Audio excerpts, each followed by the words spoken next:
Hello everybody and welcome back to the Valley of the Old Farm. I'm afraid our luck has run out.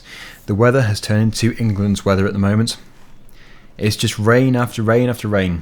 It's pretty miserable, which means that the chances of us doing any kind of maize drilling at this stage is pretty slim.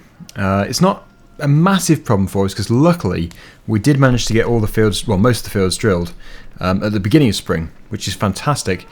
But it's affecting our fertiliser applications. It's also affecting the maize field, which is field, let me get it right, 6. I always try and say 2, but yeah, it's 6, the one next to it. Oh yeah, that's another thing. Whenever I talk about a field, obviously I can see the one I'm looking at, but you can't, so it does take you a few seconds to actually pinpoint it. So maybe I should always put a circle around the one I'm talking about or something. It doesn't really matter as such because obviously I know the one I'm looking at, but just to make it easier to view, I think that might be a good thing to do. It was actually suggested by a few other people, so yeah, in future I might do that. So you can see at number 6 there, top left hand corner of the screen. The other thing as well actually is I did notice a few people actually talking about the plant growth option just here.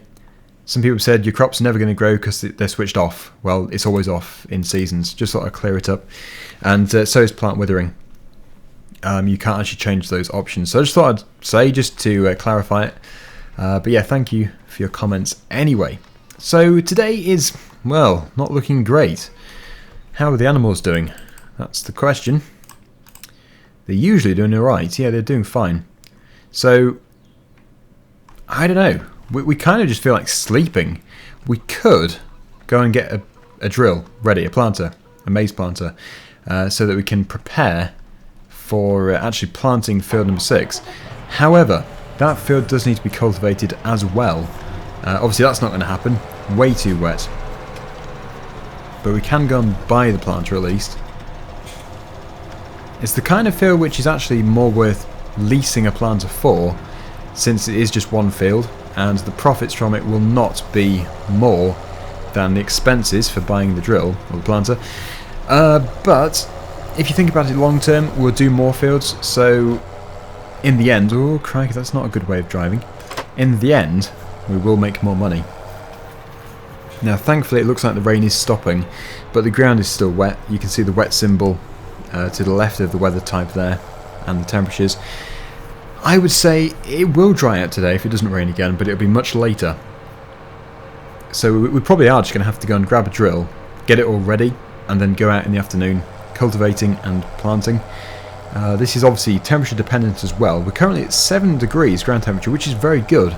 It isn't actually at the threshold for maize, but it isn't too far off. We can definitely get away with doing it, I would say. I did it on Oakfield Farm when it was massively below. It's like 4 or 5 degrees. So 7 isn't too far off. I think it's 10 which we need to have.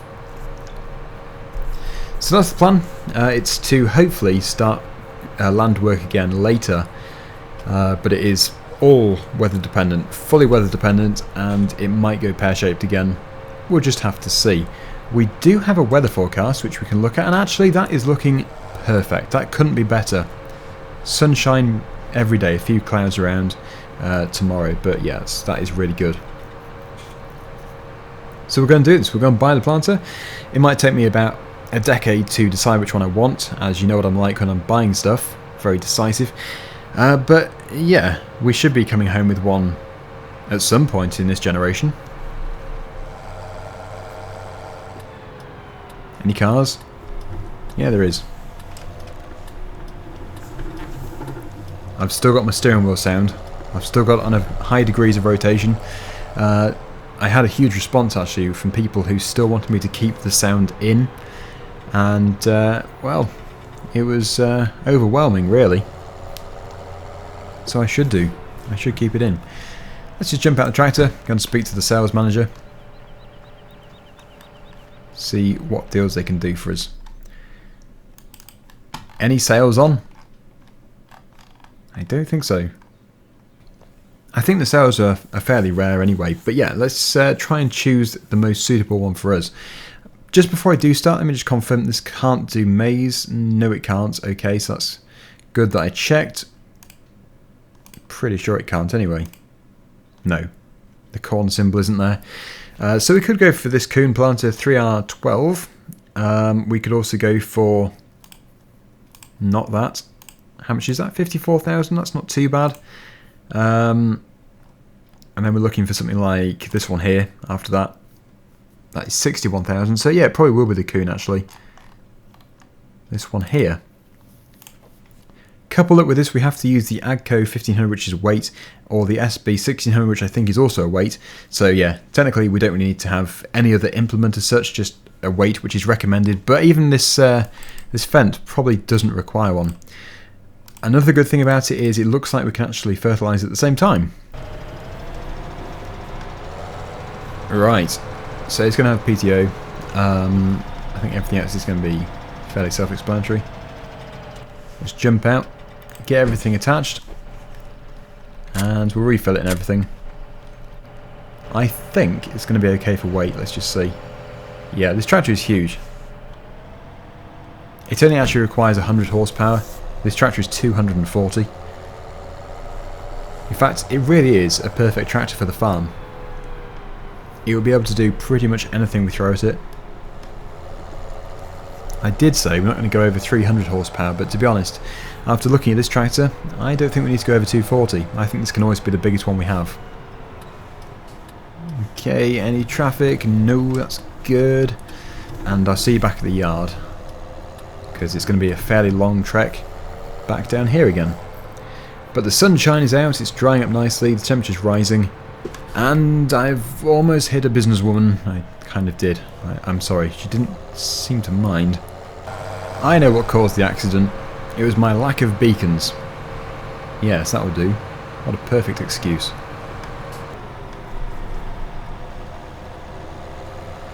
It's currently set to sunflowers. I think sunflowers is a crop we'll probably never do. I don't know if we're going to fit under here. We might just about squeeze through, but those coulters are sticking up quite high. Like, scrapingly high. Wow, that could not be closer. Crikey, there must have been about a millimetre to spare there. We could have actually lowered it down. Yeah, so sunflowers we do not want to have selected. I don't think we'll be doing sunflowers. I've got it set to corn. Let's just refill it. The trailer is still there. That needs to be pulled out of the way. I made a point of doing that before. We can go to the left of it, so it's not all an issue, but yeah, that trailer should not be there basically. In fact, I think I'll probably sell the trailer because we're going to be buying a Bailey trailer when it comes to harvesting. There we go. So the seed is filling. We'll get the fertiliser too.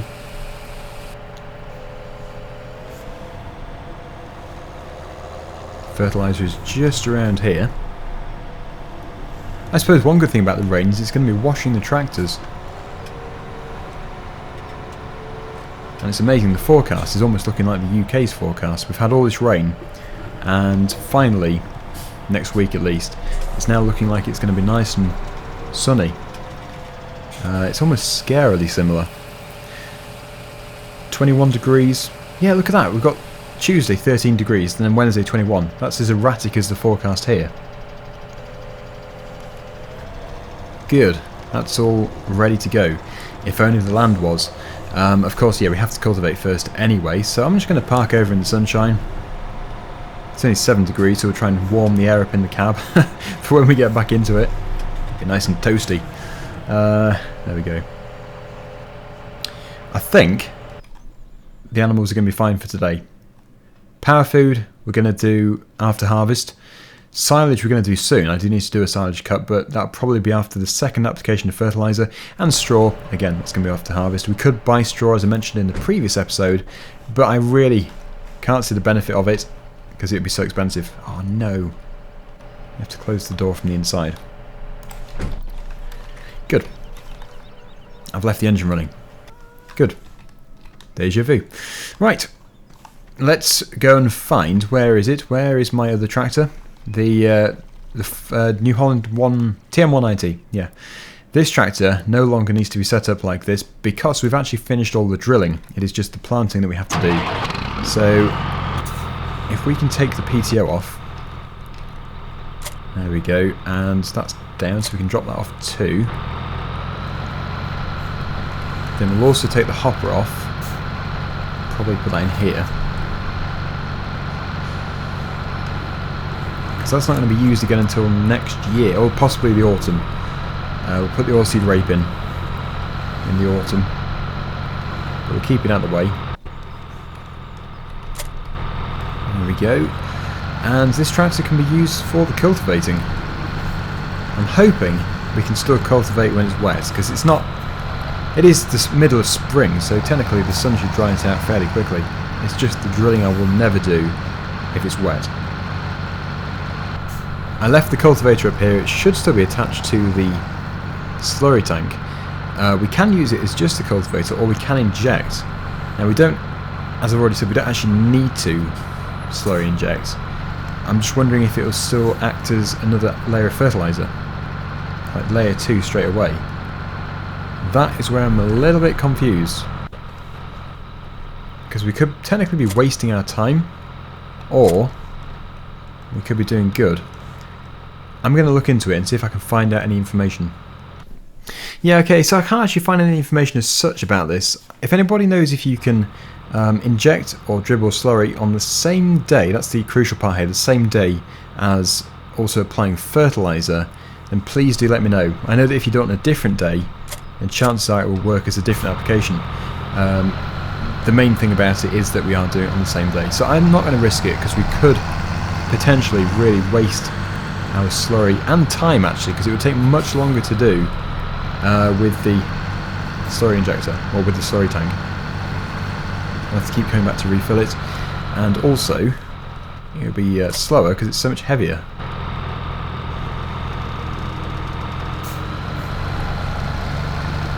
So we're off to field number 6. It's going to be a fairly big job. I'm hoping to put it on a worker. This needs a weight. It just depends what the field's like. I know it is a fairly awkward shape. It's not the most easy shape in the world to actually work with. I have actually had a few people send me messages saying, oh, that is a really bad field and stuff for workers. So I probably will just do it myself. After all, it isn't that big, field 6. It's about the same size as field 24, just a different shape. So we'll try it. We'll go and discover things for ourselves here. I'll be doing it as a time lapse, so even if a worker does have to take over later, it doesn't really matter, because we'll have still done a fair chunk ourselves. We're going past the store, so we can go and grab a weight. I don't think we have a weight. I will check, but it would be a good thing to buy. And chances are I'll go for something like a 1.5 tons. Okay, so I've stopped off at the shop and we've picked up the weight. You can see it on the front. There we go. I've also just reduced the volume a bit, because I know this tractor is quite loud, and I keep meaning to actually change the XML file for it. Every mod, every tractor has got its own XML file which includes sound, and on this tractor it's just set a bit too high. The mod itself is very good, but when you're comparing it to other mods, it's a little bit louder, so yeah, it just needs to be adjusted. So here we go. Field 6. We'll do a headland first. It's just the way I've always done it. It does make life easier, especially if you've got a worker. And yeah, it's not huge. It's not a huge field.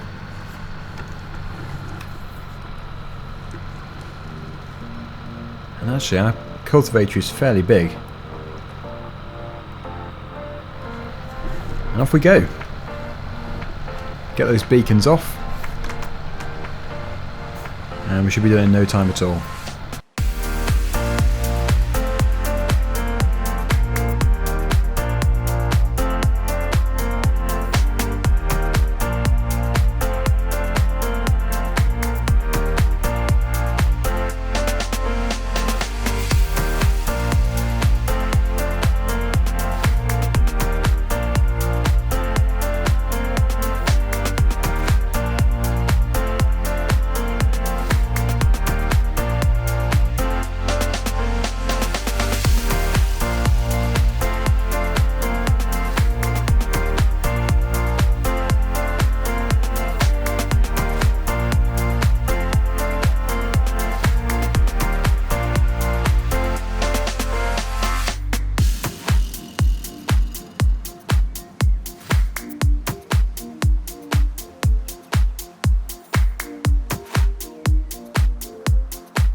we're done.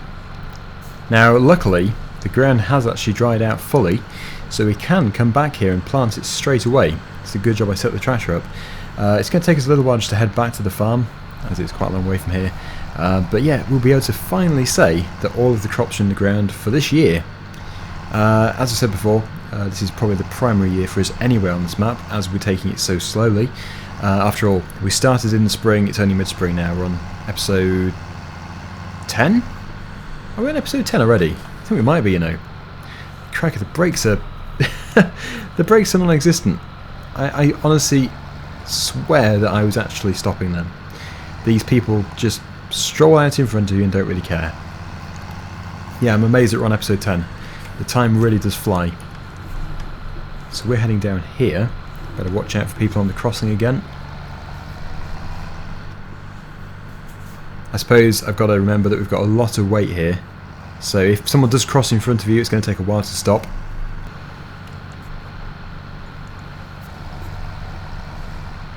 Now I actually don't know the best place to keep the cultivator. We'll probably keep it at the top there with the slurry injector. That is most likely the most sensible place to put it. I just hope that we're going to have enough seed in the planter, because it is a long way to come back to the yard. Now this is why you have these seed tenders and all that kind of stuff. But yeah, I think really with it being such a small field, we're going to be able to do without. If we ever do need to take some pallets of seed up there though, that is definitely a possibility. Okay, so there we go, that's all done. Turn it all off and we'll head over to the Fendt, which is just down here waiting for us. 20 to 4 already. At least it's allowing the ground temperature to rise a bit. Yeah, just out of interest, it's 10 degrees required for germination of corn or maize. So we're 3 degrees off, but I think it's going to raise rapidly.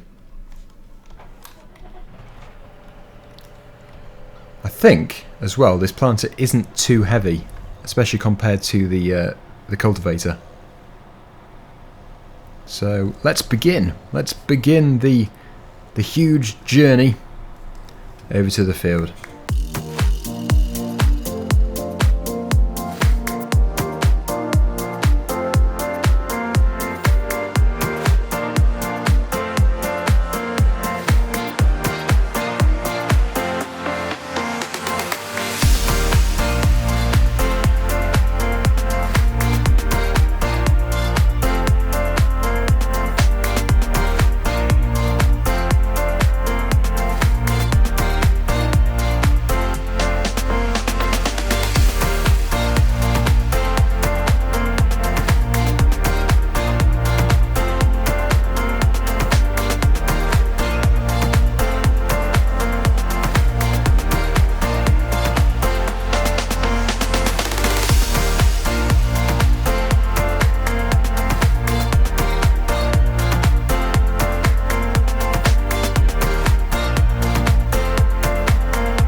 And we arrive back at the farm by 8 o'clock, exactly 8 o'clock in fact. So it's done. The maize drilling is finished. This drill is probably going to be put away again for another year because there's absolutely no need to use it again unless, what was, let me just see, sugar beet, sunflowers, soybeans and corn. I suppose we might do some sugar beet at some point. I haven't fully decided. But yeah, otherwise, chances are it isn't going to be used again for a while. So I'll just put it away over here. But that went all very well. And it should have fertilised it as well at the same time. Just take a look. But yeah, I'm quite impressed by it. Everything should now all be in. Yeah, so actually the only field which hasn't been fertilised is field number 2. I need to do that as a priority next time. But that's all looking very good. Okay, so thank you so much for watching. Hopefully you've enjoyed this amazing video. Terrible, I know. And until next time, see you again soon. Bye for now.